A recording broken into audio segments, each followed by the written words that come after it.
Oke, pada kesempatan kali ini kita akan mempelajari perbedaan buku besar utama dan buku besar pembantu pada perusahaan dagang itu apa sih? Sesuai yang sudah pernah kita pelajari, buku besar di perusahaan dagang itu ada dua, buku besar utama dan buku besar pembantu. Nah, maksud dari buku besar utama itu apa, buku besar pembantu itu apa, terus bedanya apa sih? Kita cek di sini.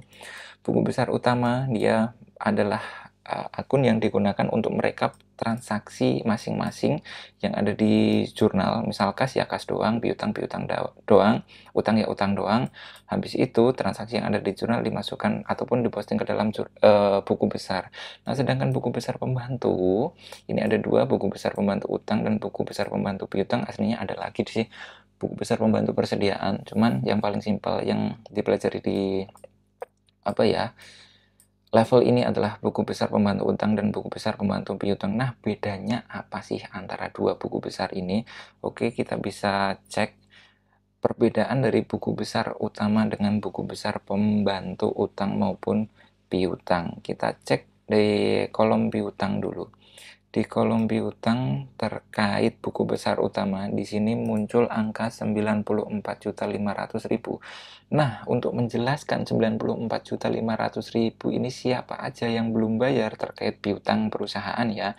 Ini bisa dijelaskan di buku besar pembantu piutang. Buku besar pembantu piutang rincian 94.500 tadi, kita cek ya 94.500. Ini siapa aja yang belum bayar sih? Oh, ternyata di sini ada Ude Raka yang belum bayar senilai 3 juta. Terus ada CV Santiana belum bayar senilai 36 juta. Toko Sehat Abadi senilai 39.500.000 dan CV Cahaya senilai 16 juta. Otomatis kita akan bisa rekap di sini, apakah totalnya 94.500.000? Oh, ternyata iya. Dari sini kita bisa tahu bahwa piutang dagang atau piutang usaha perusahaan senilai 94.500.000 ini yang belum bayar siapa aja. Ternyata kita bisa lihat di buku besar pembantu piutang, yaitu rinciannya adalah UD Raka belum bayar 3 juta, CV Santiana belum bayar 36 juta sesuai yang ada di sini, Toko Sehat Abadi belum bayar 39.500.000 dan CV Cahaya belum bayar senilai 16 juta. Nah, buku besar pembantu piutang ini bersumber dari mana? Dari jurnal-jurnal yang sudah pernah kita laksanakan sebelumnya atau sudah pernah kita kerjakan sebelumnya. Videonya ada di link pojok kanan atas video ini terkait latihan jurnal khusus dan posting di buku besar pembantu piutang. Habis itu hubungan buku besar utama dengan buku besar pembantu utang dagang ya. Itu seperti apa? Kita cek di sini utang dagang. Kebetulan di sini sudah tidak ada saldo utang sama sekali. Kita cek meskipun tidak ada utang, apakah selama 1 bulan tidak ada transaksi? Kita cek di buku besar pembantu utang. Oh, ternyata dalam 1 bulan itu ada transaksi.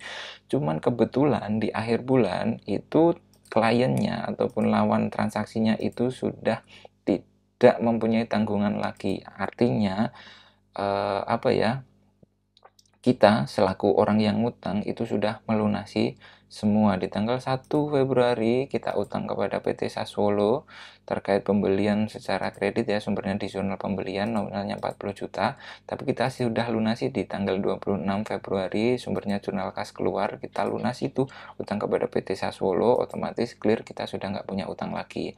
Lanjut, UD Surabaya, transaksi utang kita terjadi pada tanggal 2 Februari, kita utang 60 juta.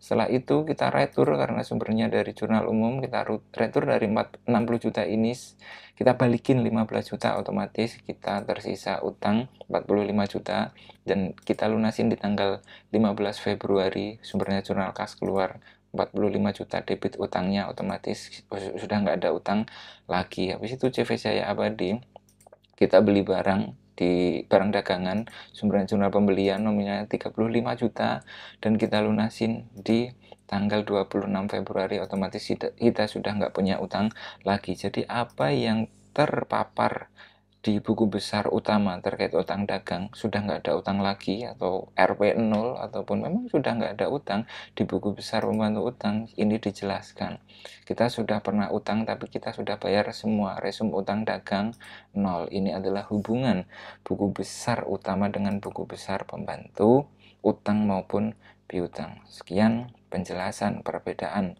antara general ledger ataupun buku besar utama dengan subsidiary ledger, yaitu buku besar pembantu utang maupun piutang ada di sini. Yang jelas kesimpulannya adalah buku besar pembantu itu menjelaskan rincian piutang maupun utang kepada siapa aja dari data yang muncul secara keseluruhan, secara universal di buku besar utama. Jadi seperti itu.